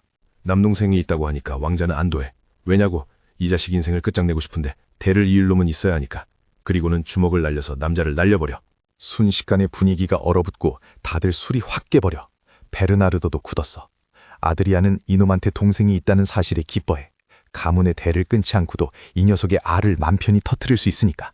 남자는 계집애처럼 비명을 지르고 우리 냉혹하고 고귀한 왕자님은 그 남동생을 가문의 새로운 후계자로 선포해버려. 아드리안의 무자비한 구타가 계속되자 사람들은 공포에 질려. 맞는 놈은 자기가 왜 샌드백이 되는지도 몰라. 왕자는 이 기회에 모두를 교육하기로 해. 내가 망나니처럼 보일지 몰라도 너희가 날 망나니 취급하는 건 용납 못한다고. 왕자님의 셰익스피어 같은 명대사에 다들 멘붕이 와. 무슨 뜻인지 이해 못하는 것 같으니까 아드리아는 말보다 주먹으로 대화하는 게 낫겠다며 한 대 더 날려. 첫 번째 놈을 마이크 타이슨 빙의에서 두들겨 팬 다음 베르나르도를 부르니까 얘가 빛의 속도로 무릎을 꿇어. 적골 나기는 싫거든. 왕자는 아까 오늘 재밌을 거라고 했던 말 기억나냐며 섬뜩하게 물어봐. 베르나르도는 영문도 모른 채 왕실 기사단을 호출하라는 명령을 받아. 베르나르도는 살려고 로켓처럼 튀어나가고 나머지 사람들은 숨죽이고 왕자만 쳐다봐. 아드리안이 뒤에 있는 여자들은 나가라고 하니까 어떤 남자가 슬쩍 껴서 나가려 해. 아드리안한테 딱 걸렸지. 여자랑 같이 나가는 건 좋은데 아까 그놈처럼 알을 뜯기고 싶으면 나가라고 해. 그 말 한마디에 남자들은 전부 얼음이 돼. 솔직히 알 깨지는 것보다 무서운 협박이 어디 있겠어. 아드리아는 너희가 감히 무릎도 안 꿇고 나를 조롱하고 내 기사를 모욕했다며 죄목을 읊어 왕족 모독죄를 묻기 위해 칼스를 포함한 왕실 근위대를 불렀지. 칼스는 단번에 그들을 반역자로 규정해 근위대들은 기쁜 마음으로 놈들을 연행해가 아드리아는 신나서 한 놈도 놓치지 말라고 명령하지. 이 사건 이후 왕자는 또 사고 쳤다고 왕한테 불려가 귀족 자제 14명이 온갖 죄목으로 체포됐으니까. 왕은 아들이 왕실 권위를 남용해서 사고를 쳤다고 화를 내 14가문이나 연루됐으니 반발이 심할 거 아니야. 아드리아는 아버지를 잘 알아. 아버지의 걱정을 정확히 짚어내면서 어차피 그놈들은 가망 없는 쓰레기들이라고 팩트를 날려. 오히려 체포된 쓰레기들의 형제자매들에게 편지를 보내라고 조언해. 그 말을 들은 왕은 나가보라고 하고 왕자는 걱정 없이 물러나 이제 시녀와의 약속으로 돌아가 보자. 아델리아를 달래주려고 했지만 불쌍한 소녀는 뭘 잘못했나 싶어서 눈물을 펑펑 쏟아. 예전 왕자한테 얼마나 시달렸으면 강아지처럼 떨고 있어. 그녀의 가문은 귀족 명단에도 없어. 레온베르거 왕가 후손들조차 바이에른 가문의 중요성을 모르는 것 같아. 마치 역사의 일부가 지워진 것처럼. 아그네스 바이에른의 엄청난 업적을 아무도 기억 못해. 바이에른 가문은 끝난 거나 다름없어. 하지만 우리 왕자님 눈에는 아델리아의 검술 잠재력이 보여. 이 여자는 숨겨진 S급 재능이야. 도살자는 피를 보면 발동하고 전쟁광은 전투에 미친 특성이지. 동시에 유리멘탈이랑 헌신 특성도 있어서 평소엔 순하고 수동적이야. 검술과 전투력은 최강인데 정작 본인은 그 광기를 제어할 멘탈이 없는 거지. 한번 미치면 아드리안조차 감당하기 힘들 정도로 대학살을 벌일 수도 있어. 하지만 S급 재능을 썩히긴 아깝잖아. 노예 근성 특성은 주인을 삼기는 데서 기쁨을 느끼는 거니까. 그걸 이용해서 아드리아는 절대 충성을 요구해. 이미 시녀인데 또 충성하라고 하니 당황스럽지. 하지만 아드리아는 더 큰 걸 원해. 그녀가 기사가 되길 바라는 거야. 소심한 아델리아는 자긴 보잘것없다며 울면서 거절해. 하지만 우리 왕자님은 그녀 가문의 진실을 알고 있잖아. 자기가 책임질 테니까 닥치고 충성하라고 해. 아델리아가 스스로 광기를 제어 못하면 자기가 대신 제어해주겠다는 전략이지. 그녀는 왕자가 정말 가문을 책임져 줄지 울어봐. 왕자가 확답을 주고 가족들을 수도로 불러주겠다고 하니까 그제야 표정이 밝아져. 그 말에 감동해서 충성을 맹세. 아루엔데처럼 평생 일왕제를 섬기겠다고 선언하지. 아드리아는 만족스러워하며 그녀를 자신의 명령에 절대 복종하는 종으로 임명해. 손등을 토닥여주니 아델리아 얼굴에 기쁨이 번져. 하지만 왕자도 내심 이 결정이 맞나 싶어 긴장해.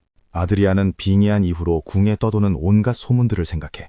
사람들은 그의 일거수일투족을 감시하고 그가 얼마나 불안정한지 수군대지. 예전에 망나니 왕자가 귀족 자식들을 불러다가 패고 감옥에 가두던 이야기부터 이번엔 검 한 번 잡아본 적 없는 천한 시녀를 기사로 임명했다는 최신 스캔들까지. 아드리아는 전주인이 사질러 놓은 똥 때문에 모래도 욕먹는다는 걸 알아. 시녀를 기사로 만든 것조차 하렘을 만든다는 더러운 소문으로 변질됐어. 무엇보다 남들이 자기 인생에 감나라 배나라 하는 게 제일 싫어. 시녀를 기사로 만든다는 결정 하나가 이렇게 큰 파장을 일으킬 줄은 몰랐지. 다들 그가 실패하기만 기다리는 것 같아. 아버지가 또 아들 뒤수습하느라 화내는 모습, 삼촌이 욕하는 소리, 동생이 비웃는 모습이 눈에 선해. 좌절감에 빠져 있는데 시녀가 급하게 들어와서 왕비가 오셨다고 알려. 아드리아는 심장에 철량 내려앉아. 제발 좀 쉬게 해달라고 신한테 빌고 싶을 지경이야. 논쟁에 지쳐있는데 어머니까지 기름을 부어 정신 차린 줄 알았더니 또 쓰레기 짓이냐고 혼내지. 이제 사회에 나가서 결혼이나 하라고 배우자를 정하면 정신 차릴 거라고 선언해. 아드리아는 뭔 소린지 이해도 안 가는데 왕비는 신경도 안 써. 엄마 말 들으라며 소리치고 결혼하라고 결정했으니 하라는 거야. 그러고는 횡간히 나가버려서 아드리아는 벙쪄버려. 나중에 아드리아는 아델리아를 불러. 그녀는 겁에 질려 있어. 몇 가지 설명해 주니까 그녀가 진짜 만화를 얻을 수 있냐고 조심스레 물어봐. 아드리아는 만화 하트라는 특별한 걸 줄 거라고 확인해줘. 자신의 만화로 그녀 몸의 심장을 만들면서 세상이 잊어버린 전설의 검의 여왕을 떠올려. 적어도 그는 그녀를 잊지 않았어. 그녀의 검이 살아있는 것처럼 움직이던 모습, 그 우아함을 전부 기억해. 그 운명을 아델리아 안에서 깨우고 싶은 거야. 이게 그녀의 길이라고 믿으니까. 검의 여왕의 만화 하트가 긍지와 결의로 뛰던 그 리듬까지 기억하고 있어. 마침내 아델리아 안에서 만화하트가 형성되고 각인이 완료됐다는 알림이 떠 아델리아는 가슴에서 나오는 황금빛을 보고 멍하니 이게 진짜 만화의 힘이냐고 속삭여. 과정이 끝나자 아드리아는 이게 마나하트 정령법이라고 설명해주고 틈날 때마다 연습하라고 해. 갑자기 아들리아가 걱정스러운 표정을 짓는데 아드리안이 탈진해서 무릎을 꿇고 쓰러져 버려. 마나하트 만드는 게 보통 힘든 게 아니거든. 그녀가 달려오지만 왕자는 괜찮다며 도움을 거절해. 아델리아는 머뭇거리다가 왜 하필 자기 같은 천한 시녀를 선택했냐고 물어가. 아드리아는 질문 받을 기운도 없어서 나가라고 하는데 안 나가고 강아지처럼 쳐다보니까 왜 그러냐고 묻지. 아델리아는 두려움과 존경을 담아 평생 충성을 맹세해. 그 대답에 아드리아는 만족해. 자기가 주인임을 잊지 말라고 하니 아델리아는 영광으로 받아들여.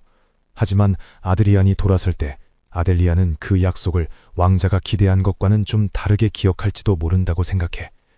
며칠 뒤 칼스가 베르나르도 엘리에 대해 보고해. 베르나르도가 최근 사건의 증인으로 채택돼서 재판 전까지 아무도 못 만난다고 해. 아드리아는 이 세계에도 재판이 있나 싶어서 자기도 가야 하냐고 묻는데 칼스는 왕족은 증인으로 안 선다고 해. 안도감이 들면서도 못나 찝찝해. 이 재판을 너무 크게 벌인다는 느낌이 들거든. 대화 중에 아드리안의 시선이 아델리아에게 향해. 몸은 좀 어떠냐고 물으니까 불쌍한 애가 깜짝 놀라서 굳어버려. 왕제가 걱정해 줄 줄은 몰랐나 봐. 만화는 안정됐냐고 물으니 그렇다고 대답해. 그 말을 듣자마자 아드리아는 벌떡 일어나서 선언해. 이제부터 같이 훈련한다. 옷 갈아입고 연부장으로 와라. 걸레는 놓고 와. 넌 이제부터 기사니까.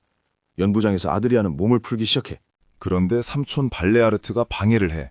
뭐라고 묻는데 아드리아는 퉁명스럽게 대꾸해. 오늘 관심사는 오직 헥헥거리며 뛰고 있는 소녀한테 있거든.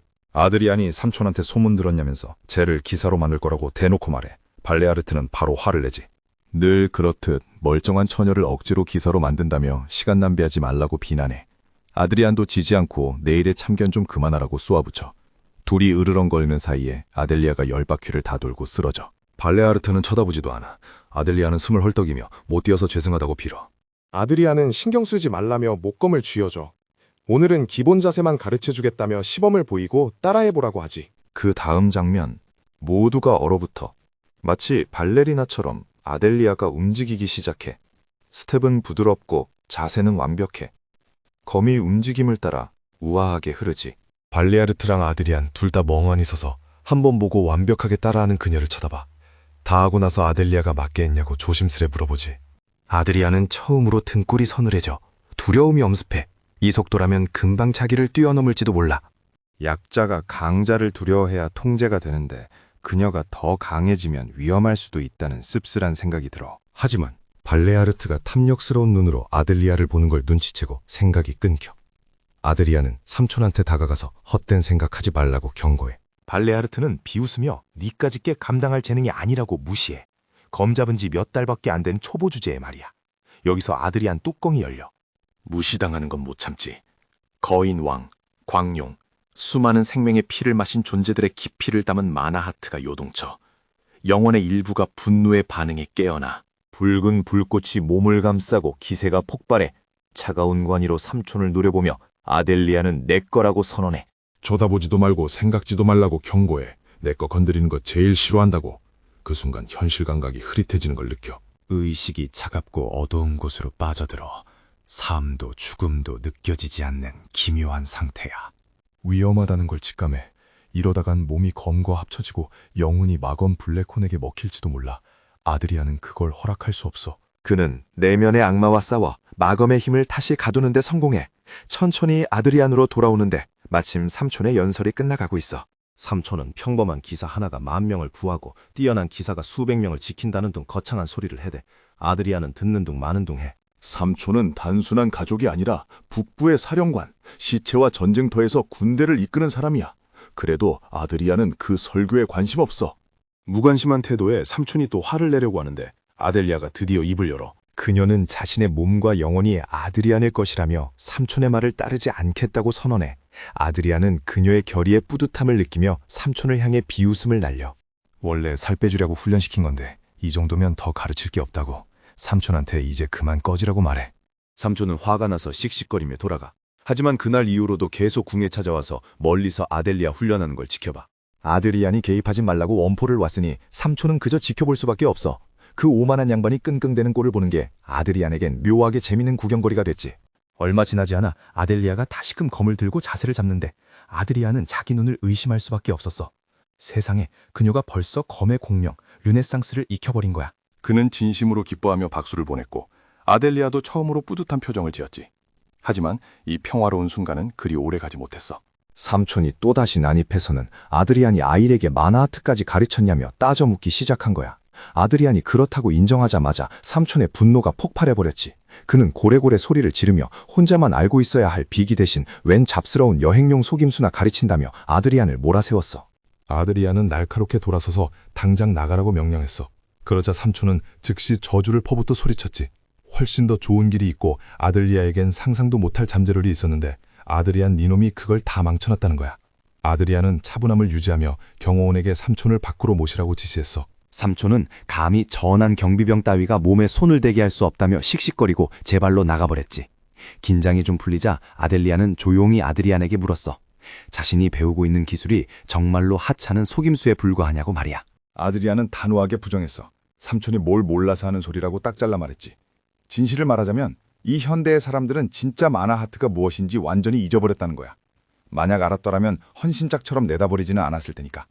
아드리안은 조용한 확신을 담아 그녀가 곧 마나의 진정한 힘을 깨닫게 될 거라고 맹세했어. 나중에 연무장에서 삼촌이 다시 돌아와 아드리안 앞에 목검을 툭 던지며 증명해보라고 요구했어.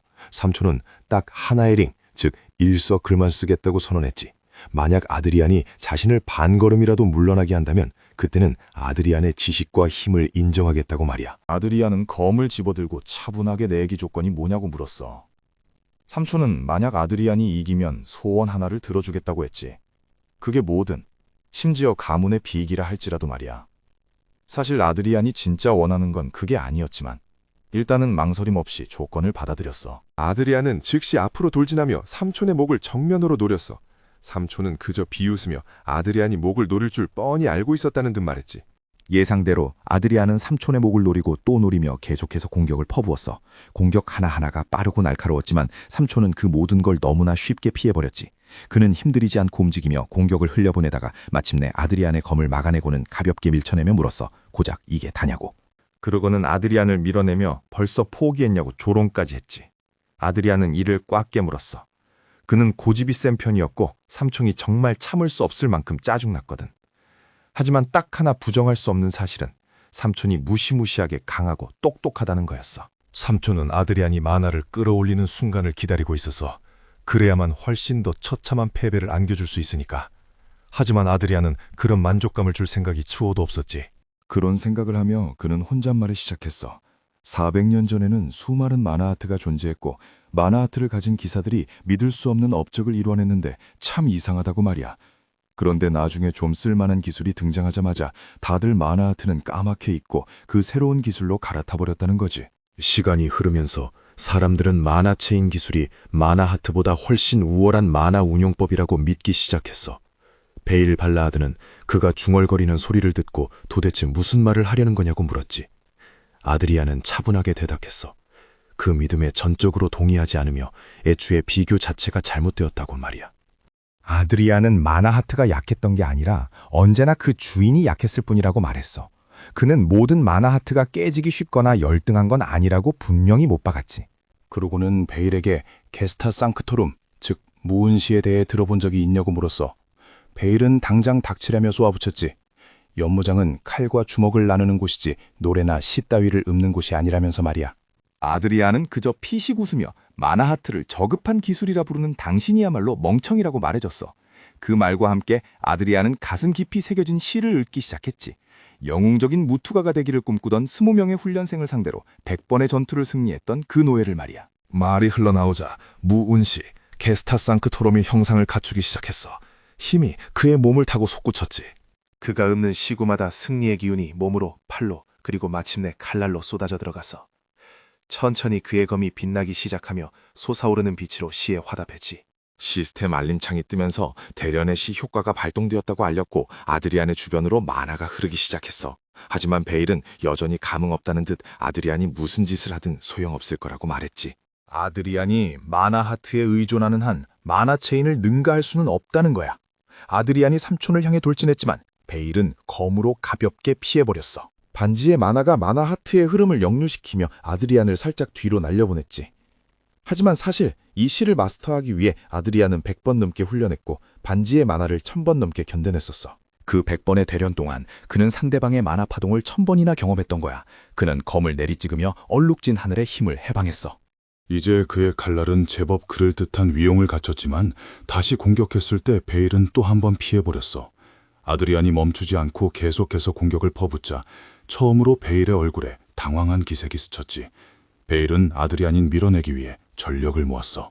그는 모든 만화아트가 평등하지 않다는 아드리안의 주장이 오만하다고 말했어. 그러고는 검을 땅에 쾅 내리꽂아 폭발을 일으켰고 아드리안은 뒤로 날아가 벽에 처박히고 말았지. 베일은 이 싸움이 지루하다며 이미 자신이 이겼으니 끝내자고 선언했어. 하지만 아드리안은 깨달았지. 일반적인 등급에서는 무훈시만으로는 효율이 떨어진다는 걸 말이야. 그는 검을 지팡이 삼아 비틀거리며 일어섰고 400년 전의 역사를 다시 읊조리기 시작했어. 기사들이 어떤 치명적인 실수를 저질렀는지 설명했지. 그들은 후손들을 위해 적을 남겨두지 않았어. 그들은 자신들의 이야기를 너무 맹신했던 거야. 검술과 6번의 심장박동, 그리고 승리의 시가 온전하게 전해질 거라 믿었지. 하지만 이 새로운 세상은 용과 거인왕들의 노래를 잊어버렸고 그저 사실이라기엔 너무 터무니없는 신화로 취급해버렸어. 베일은 전혀 듣지 않았어. 그는 아드리안이 헛소리를 하고 있다고 생각했고 무슨 말을 하는지 단 한마디도 이해하지 못했지. 아드리안은 이 장난질에 신물이 났고 삼촌을 오만하고 멍청한 기사라고 생각했어. 갑자기 검의 악마, 검은 뿔의 어둠이 폭풍처럼 아드리안의 눈 위로 솟아올랐어. 그는 베일이 진정한 힘을 이해하지 못한다면 직접 가르쳐 주겠다고 선언했지. 악마의 손길이 아드리안의 몸과 마음을 완전히 집어삼켰어. 그는 용사래의 시를 읊조리기 시작했어. 엄청난 힘에 그의 몸이 비명을 질렀지. 낮은 등급 탓에 노래의 일부는 생략되었지만 강력한 한 구절만은 그대로 남아있었어. 아드리안은 주문을 반복하고 또 반복했어. 이 구절의 순수한 에너지가 베일을 강타했어. 아드리안이 공격해오자 베일은 이대로 가다간 죽을 수도 있겠다는 걸 깨달았지. 또 한 번의 폭발이 일어나며 아드리안은 뒤로 날아가 땅에 처박혔어. 먼지가 가라앉아 베일이 약속했던 마이너링 하나가 아니라 5개의 링, 즉 펜타곤을 전부 사용하고 있다는 게 드러났어. 하지만 아드리안은 오히려 전율했지. 4개의 링이 모두 활성화되었음에도 그의 검은 멀쩡했고 마나 하트의 힘으로 반지의 마나를 베어 가르고 있었으니까. 그가 다시 일어서자 베일은 충격과 혼란에 빠졌어.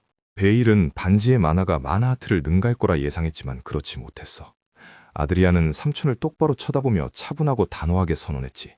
당신이 쳤다고. 나중에 용의 노래와 검의 반동이 아드리안의 연약한 인간 육체를 강타했어. 그는 침대 시트를 쥐어뜯으며 이를 악물고 빌어먹을 게스타 상크토름을 저주했지. 아드리안은 이 고통이 게스타 상크토름, 즉 참용시의 힘을 강제로 끌어낸 대가라는 걸 알고 있었어. 몸은 이제 걸레짝이 되었지만 그는 그럴 만한 가치가 있었다고 생각했어. 이건 그가 온전히 스스로 엮어낸 첫 번째 무훈이었고 그 사실이 자랑스러웠거든. 그는 마음속으로 그 시를 반복해서 읊었어. 시스템은 그의 결투의 신등급이 소폭 상승했다고 보여주었고 그는 사망자와의 결투에는 이 정도면 충분할 거라 생각했어. 갑자기 아델리아가 끼어들었는데 그가 드디어 정신을 차렸다며 기쁨으로 얼굴을 환하게 밝히고 있었지. 그네는 아드리안이 쓰러진 후 왕배님이 베일경에게 얼마나 화를 냈는지 그렇게 화난 모습은 처음 봤다며 미주알고주알 이야기했어. 아드리안은 속으로 조금 통쾌해 있지. 삼촌이 왕비에게 혼나는 꼴이라니 쌤통이라고 생각하면서 말이야. 아델리아는 베일경이 아드리안이 깨어나는 즉시 알려달라고 했어. 아드리안은 그게 썩 내키지 않아서 그냥 잠깐 깼다는 것만 알리고 다시 눕겠다고 했지. 게스타 상크토름을 과하게 써서 손상된 정신을 제대로 회복하지 않으면 끔찍한 대가를 치르게 될 거라는 걸 알고 있었거든. 과거의 기억들이 뒤죽박죽 섞여 혼란을 일으키고 결국 마음속 현실의 경계가 무너져 내릴 거야. 검의 기억 속에 갇혀 아무짝에도 쓸모없는 미친 광해가 되어버리겠지. 그 구렁텅이를 생각하는 것만으로도 몸서리가 쳐졌어. 그건 상상할 수 있는 최악의 운명이니까. 그러고 나서 그는 아델리아에게 그녀의 조상인 전설적인 검사 아그네스 바론에 대해 이야기하며 그녀라면 게스타 상크토름의 힘을 계승할 수 있을 거라고 말해줬어. 아델리아는 자신의 조상이 얼마나 대단했을지 상상하며 눈을 반짝였지. 아드리안은 그 시의 혜택을 온전히 누리려면 지금보다 훨씬 더 강해져야 한다고 설명했어. 그리고 그녀에게 진정으로 배우고 싶은 게 뭐냐고 물었지. 아들리아는 그 질문에 말문이 막힌 듯 눈을 크게 뜨고 망설이며 말을 터듬었어. 그러다 마침내 속마음을 터뜨리듯 외쳤지. 아드리안님의 검이 되고 싶다고 말이야. 그 말을 들은 아드리안은 완전히 얼어붙었어. 그녀의 말에 너무나 큰 충격을 받았거든. 어떤 게스타 상크토름은 힘찬 나팔 소리로 시작하고 어떤 건 평원을 가로지르는 첫걸음으로 시작해. 그리고 또 어떤 건 지금 아드리안 앞에서 아델리아가 하고 있는 것과 같은 진심 어린 맹세로 시작하기도 하지. 그녀는 그를 위해 목숨을 바치고 자신이 가진 모든 것을 헌신하겠다고 맹세했어. 시스템은 그녀가 종속의 포인트를 제공하고 있다고 표시했지. 아드리아는 그 힘과 존재감을 느끼며 이것이 아델리아의 게스타 상크토름이라는 걸 깨달았어.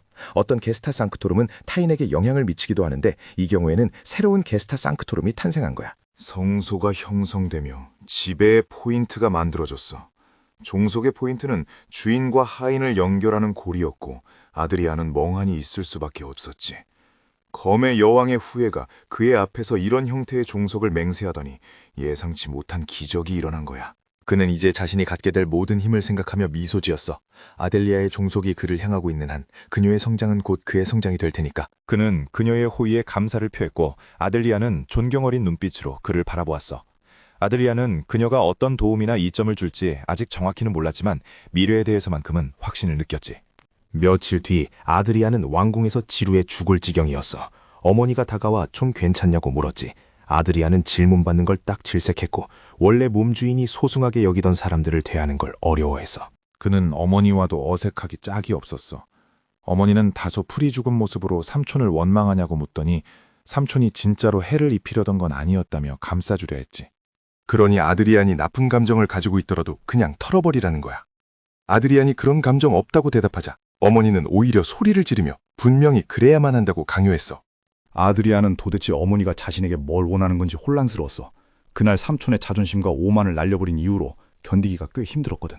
그날 그는 삼촌의 마음속에 신마를 심어버렸어. 만약 베일이 그걸 극복하지 못하면 악마는 점점 자라날 테고 그는 자랑스러운 무력을 잃게 될 거야. 아드리아는 삼촌이 겪을 결과 따위 신경 쓰지 않았어. 그건 삼촌 본인의 손실일 뿐이니까. 어머니는 삼촌이 평생 누구보다 검을 가까이 하며 살아서 마음 쓰는 게 서툴고 거칠어서 그렇다고 했어.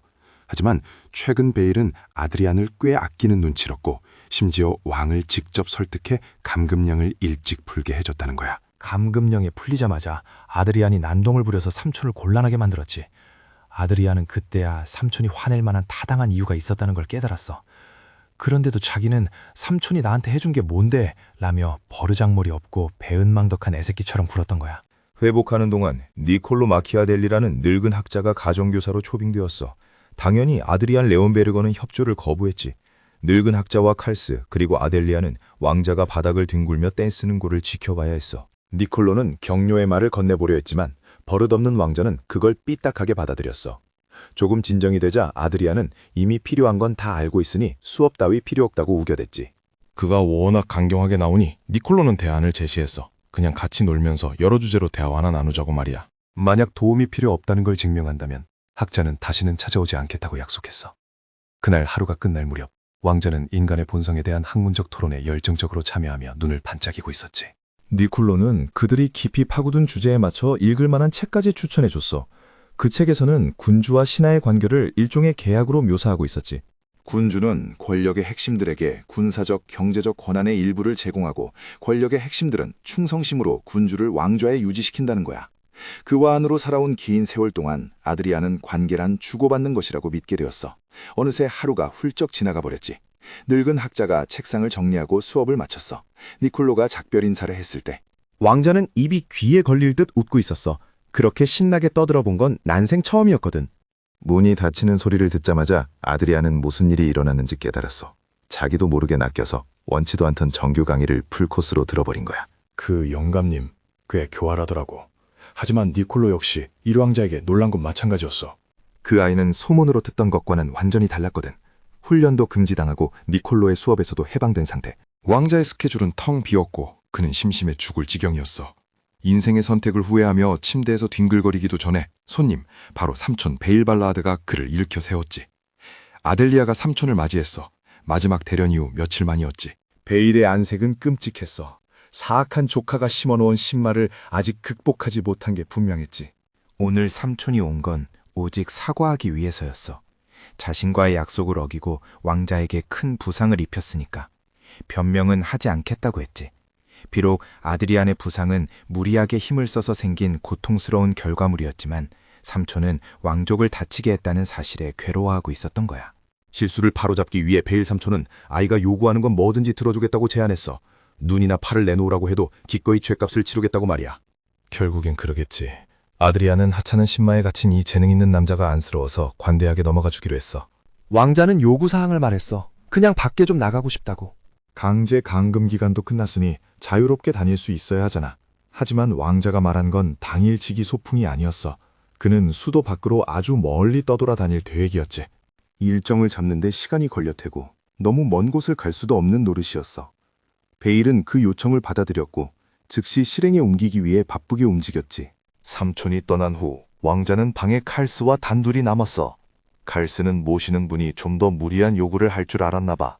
백작의 호의를 얻는 게 매일 있는 기회는 아니니까. 솔직히 아드리아는 그 영감이 딱딱하고 불쌍하게 구는 꼴을 그만 보고 싶어서 적당한 걸 요구한 것뿐이었어. 추군이 그렇게 솔직하게 말하자 기사는 빵 터지고 말았지. 그때 아델리아가 기다리던 편지를 들고 방으로 들어왔어. 아르웬 키르가엔 영예가 보낸 깔끔한 소식지였어. 그녀는 작은 깨달음을 얻어 곧 방문할 수 있을 거라고 했지. 메시지는 짧고 달콤했어. 타이밍 좋게 날아온 희소식이었지. 닷새 후 베일 삼촌이 모든 준비가 끝났다는 전가를 보냈어. 이틀이 더 지나고 드디어 출발하는 날이 밝았지. 그들이 지나갈 첫 번째 영지는 엘리안이라고 불리는 곳이었어. 왕자는 너무 신나서 엉덩이를 붙이고 앉아있을 수가 없었지. 봐봐, 엘리안 백장령은 왕실 최고의 무기 생산지거든. 고품질 재료를 공급하는 철광산과 그걸 재련하는 대장장이 길드가 있는 곳이야. 왕실에 납품되는 무기와 갑옷의 절반 이상이 엘리안에서 나온다고. 아드리아는 최근 레벨이 많이 올라서 자기만의 새 칼을 장만하고 싶어 몸이 근질거렸어. 원래는 왕실 무기구에서 좋은 검을 하나 집어올 계획이었는데 불행히도 국왕의 명령에 가로막히고 말았지. 뚱뚱한 왕자가 볼볼거리고 다니는 꼴을 생각하면 아버지를 탓할 수도 없었어. 적어도 궁 밖에서는 제대로 된 무기를 구할 수 있을 테니까. 놀랍게도 삼촌은 이번 여행을 꽤 진지하게 받아들이고 있었어. 그렇게 약 20일간의 여정이 시작되었지. 수도에서 사흘을 가면 첫 번째 목적지인 엘리안에 도착할 거야. 그 다음엔 이틀을 더 가서 아이언라이언성 철사자성으로 향할 거고, 지금 아드리아는 고박 사흘 동안 마차 안에 갇혀 지루해 죽을 지경이었어. 아델리아가 맞은편에 앉아있긴 했지만 걔도 재미없긴 마찬가지였지. 차라리 그 시간에 마나하트를 점검하는 게 낫겠다 싶었어. 지금 그의 탱크는 텅 비어 있었거든. 용사례의 실을 무리하게 사용한 부작용이었는데 이제 슬슬 다시 채워도 암전할 것 같아서 천천히. 그런 마차의 덜컹거리는 진동, 차가운 바람, 기사들의 잡담 소리를 느끼며 그 속에서 피어나는 만화의 조각들을 모았어. 마침내 그는 텅 빈 마나하트를 다시 형성하고 채울 수 있었지. 놀랍게도 새로 만들어진 마나하트는 지난번보다 훨씬 더 커져 있었어. 이건 더 거대한 의지의 작은 편린일 뿐이야. 억지로 실을 사용했던 것의 영향이었지. 그의 신체 구조는 질적인 변화를 겪었고 마나 아트를 확장시키며 파격적인 방법으로 더 많은 에너지를 저장할 수 있게 되었어. 그는 소드 엑스퍼트 단계에 도달했고 근원과의 연결이 개선되면서 권능에 걸린 제약 일부가 해제되었지. 그의 제3의 눈과 제3의 귀가 전반적으로 크게 업그레이드 됐어. 단 한 번의 명상으로 차원이 다른 단계로 올라선 거야. 그는 작은 움직임 하나하나에서 급격한 변화를 느낄 수 있었어. 또 한 걸음 나아간 거지. 지루한 사흘간의 마차 여행 끝에 마침내 일행은 엘리안에 도착했어. 일왕자는 영주의 아들들인 에드가와 토렌스 엘리안의 정중한 환영과 에스코트를 받았지. 에드가는 긴 여행을 배려해 모두를 방으로 안내하겠다고 했어. 엘리안 저택을 처음 둘러보면서 아드리아는 왜 이곳이 무기 생산의 중심지라 불리는지 알 수 있었지. 복도마다 온갖 종류의 무기가 가득했거든. 자세히 보니 전시된 칼들은 죄다 겉만 번지르르한 장식품이었어. 실전에서는 쓸모없는 고철 덩어리들이었지. 첫인상만 봐서는 여기서 원하는 물건을 찾을 수 있을지 의심스러웠던 아드리아는 영진의 대장장이 길들어 안내해달라고 했어. 에드가는 기꺼이 요청을 들어주었지. 가는 길에 영주는 대장장이들이 예외 없이 거칠고 고집센 사람들이라고 경고했어. 작업에 완전히 몰두하면 영주가 와도 거질 떠보지 않는다면서 말이야. 에드가는 좀 불쾌해 보일 수 있어도 장인 정신을 존중해달라며 길게 밑밥을 깔았어. 화로의 열기가 뜨거웠지. 마법이 일어나는 작업장으로 들어서자 쇠를 힘차게 두드리는 소리가 공기를 가득 채웠어. 불꽃이 일렁이고 풀무가 휙휙거리는 가운데 대장장이들은 불과 철을 완벽한 조화로 다루고 있었지. 그곳의 장인들 사이에서 왕자의 숨을 먹게 한 유독 맑은 소리가 하나 있었어. 방 한가운데서 부지런히 검을 두드리는 노인이 아드리안의 시선을 완전히 사로잡았지. 왠지 모르게 망치질의 리듬 하나하나가 아드리안에게 그와 한으로서의 첫 기억을 떠올리게 했어. 아델리아가 주군의 뺨에 흐르는 땀을 닦아주며 왕자를 향수에 젖은 공상에서 깨웠지. 대장간의 다른 사람들은 왕자에게 문안 인사를 올리느라 일을 멈췄지만 그 노인은 묵묵히 작업에만 집중하고 있었어. 에드가는 환영위원회를 이끄는 남자를 대장장이 길드장인 섹슨이라고 소개했어. 아드리아는 그딴 건 알 바 아니었지. 그가 원한 건 눈앞에서 펼쳐지는 단조 작업의 마스터 클래스를 지켜보는 것뿐이었어. 섹스는 왕족에게 잘 보이려고 노인에게 당장 작업을 멈추고 왕자님께 예를 갖추라고 고함을 질렀지. 아드리아는 그 자식이 일을 망치지 못하게 입을 틀어막아야 했어.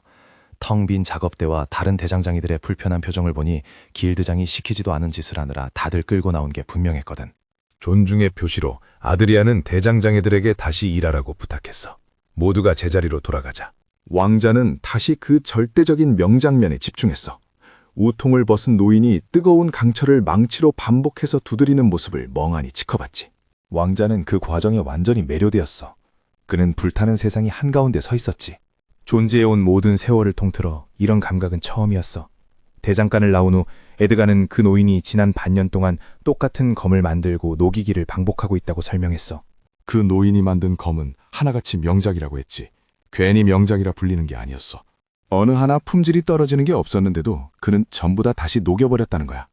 게다가 지난 한 달 동안 노인은 잠도 거의 자지 않았대. 완전히 작업에만 몰두하고 있다는 거지. 나이가 나인지라 좀 걱정스러운 부분이었어. 엘리안에 도착한 지 며칠이 지나자 왕자는 아침 일찍 대장간에 가서 밤늦게 나오는 걸 일과로 삼았어. 그저 묵묵히 명장이 치열한 일상을 이어가는 모습을 지켜볼 뿐이었지.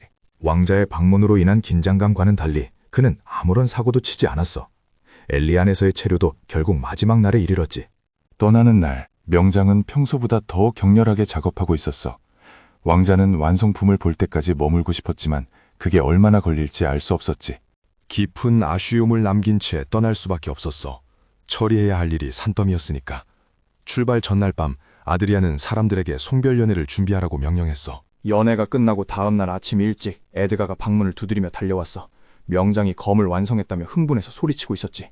완전 흥분한 왕자는 대장간으로 달려갔고 노인이 웅장한 무기를 들고 있는 걸 보았어. 그는 새로 탄생한 치명적인 창조물의 날을 조심스럽게 닦고 있었지.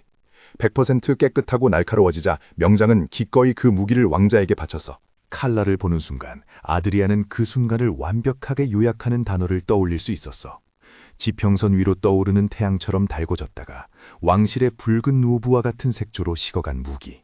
태양과도 같은 검, 그리고 왕이 탄생한 거야. 검의 이름을 짓는 것에 대해 명장은 다머룽이라는 이름을 제안했어. 장인에게는 황혼을 의미했지만 왕자에게는 여명이 될 이름이었지. 무기가 진정한 주인에게 넘겨지자 탈진이 급격히 노인을 덮쳤어. 그가 바닥에 쓰러지기 전 왕자가 명장을 받아 안았지. 노인의 몸에서 희미해져가는 맥박을 느낀 아드리아는 임종을 지키기 위해 엘리안에서 하룻밤 더 머물기로 결심했어. 노인은 왕자가 자신의 작업을 지켜보던 순간을 회상했어. 그 첫날 마치 운명에 이끌린 듯 검의 형상이 머릿속에 잡혔다고 했지. 검 스스로가 태어날 날을 선택한 거야. 장인이 이미 저승길에 접어들었다는 걸 알고 그와 하는 솔직해지기로 결심하고 비밀을 털어놓았어. 놀랍게도 노인은 그 고백을 꽤 잘 받아들였지. 대장장이와 전직 검이라 그런지 서로의 마음을 가장 잘 이해할 수 있었나 봐. 마지막 소원으로 장인은 떨리는 손을 내밀며 자신이 만든 마지막 검을 한 번만 작아보게 해달라고 청했어. 손잡이를 쥐고 그는 검을 축복했지. 과거의 주인이 그랬던 것처럼 위대해지라고 말이야. 아드리아는 그러겠노라 약속했고 노인은 마침내 숨을 거두었어. 해가 뜨자 에드가가 왕자의 텐트로 달려와서 영혼을 갈아 만든 새검 다모롱을 쳐다보며 침을 발랐어. 그는 노인의 검은 실전용으로 적합하지 않으니 대신 마법검을 쓰라고 왕자를 설득하려 했지. 비록 최상급은 아니었지만 에드가가 내민 마법검은 적어도 훌륭한 중급품이었어. 에드가의 수작을 간파한 왕자는 뻔뻔하게 마법검을 챙기면서도 다모롱을 두게 하지 않았지. 딴소리 못하게 쐐기를 박으려고 엘리안 가문의 왕실에 대한 충성심을 들먹이며 에드가를 압박했어. 교활한 귀족이 할 수 있는 건 손해를 감수하고 쿨한 척하는 것뿐이었지. 그는 명장의 검을 얻으려고 번지르르한 마법검으로 왕자를 꼬시려다가 결국 귀한 무기 2개를 공짜로 털린 꼴이 되었어. 더 이상의 지체 없이 행렬이 출발했지. 기병대는 전속력으로 앞서 나갔고 마차와 보병들은 그 뒤를 맞춰 따랐어. 지체된 시간을 만회하려면 서둘러야 했어. 마차에 오르는 길에 왕자는 베일 삼촌과 마주쳤지. 엘리안에 있는 동안 베일은 별도의 업무로 바빠서 서로 얼굴도 거의 못 봤었거든. 이제부터는 해질녘까지 철사자성에 도착하기 위해 말을 타고 빡세게 달려야 했어. 웃긴 건 왕자가 말을 탈 줄 모른다는 거였지. 신만이 아는 긴 세월 동안 말 그대로 검이었는데 말 타는 법을 알 리가 있나? 철사자성으로 가는 길은 엉망진창이었어. 그는 가는 길에 승마를 배워야 했지. 수많은 구토와 미친 말의 윌리쇼, 그리고 충분히 피할 수 있었던 우여곡절이 이어졌어. 비록 원래 계획했던 반나절 여정은 아니었지만 꼬박 하루를 달려 목적지에 도착할 수 있었어. 레온 베르거의 고귀한 후계자를 맞이하기 위해 준비된 환영 파티는 발덴 가문의 철사자들의 위신을 그대로 보여주었지. 이 사자들은 생각보다 훨씬 기세등등했어. 이유는 뻔했지. 자신들의 여신을 웬 망나니 왕자가 채갔으니 기분 좋을 리가 없잖아. 사자들을 도발하는 게 재밌겠다 싶었어. 아드리아는 당당하게 아르웬을 향해 걸어갔어. 마주서자 명예로운 기사는 무릎을 꿇고 주군에게 가장 정중한 인사를 올렸지. 철사자들은 당장이라도 일왕제를 덮칠 기세였어. 반응이 꽤 즉각적이었는데 아델리아 번스도 마찬가지였지. 만약 이 순간 아델리아가 적개심에 이성을 잃는다면 큰일 날 서렁이었어. 왕자는 끓어오르는 사리에 찬 그녀를 정신 차리게 해야 했어. 꾸준히 그녀의 종속성을 키워온 게 다행이었지. 그는 아르웬에게 다시 돌아서서 가시돋친 장미를 다른 곳으로 초대했어. 아직 나누지 못한 이야기가 많았거든. 뒤에 있는 사자들도 따라오는 게 좋겠다고 했지. 도착하자마자 왕자가 처음 들른 곳은 연무장이었어. 왕국 최고라 불리는 철사자들의 실력을 직접 보고 싶어 안달이 났었거든. 아드리아는 누구든 용기 있는 자는 나오라고 공기적으로 도발했지만 일왕자라는 신분이 좀 부담스러웠나 봐. 그래서 그는 레온베르거의 이름을 갈고 결투 결과에 대해 누구에게도 책임을 묻지 않겠다고 맹세했지. 오늘 어르고 달래는 게 안 통하자 그는 사자들을 도발하는 방법을 택했어. 아무도 칼을 섞지 않는다면 그 세계적인 명성도 허세에 불과한 거 아니냐고 말이야. 그 쓰레기 같은 도발을 더는 참지 못하고 데놀트 가문의 대일이 나섰어. 그는 철사자의 검을 대표하기엔 턱없이 부족하지만 맞설 준비는 되어 있다고 했지. 왕자는 누군가가 자기의 도발에 낚였다는 것만으로도 기뻤어. 여기 대일은 선공을 잡기로 하고 목검을 뽑아 돌진했어. 아드리아는 첫 탑을 천둥 같은 반격으로 받아쳐 대일의 몸을 안에서부터 박살내버렸지. 그의 빨간 머리통이 연무장의 진흙바닥을 굴렀어. 하나 처리했고 갈 길이 멀었지. 왕자는 기사들에게 줄 서서 덤벼보라고 했어. 다음 타자는 신입 대일과는 달리 3년 차인 폴로 타임이었지. 예상대로 동안의 기사는 싸움도 안 되고 얻어터졌어. 5년차 수습생 할리는 뭔가 다를 줄 알았나 봐. 아니었어. 주데스카스 뒤를 이었고 왕자는 보여줬지. 평등한 권리, 평등한 싸움. 자랑스러운 철사자들이 보낸 모든 사람이 화려하게 패배했어. 이 구타는 반나절 동안이나 계속됐어. 아드리아는 생책이 하나 나지 않았지. 수습생들을 정리하고 나니 왕자는 정식 기사단원들을 건드려보고 싶어 몸이 근질거렸어.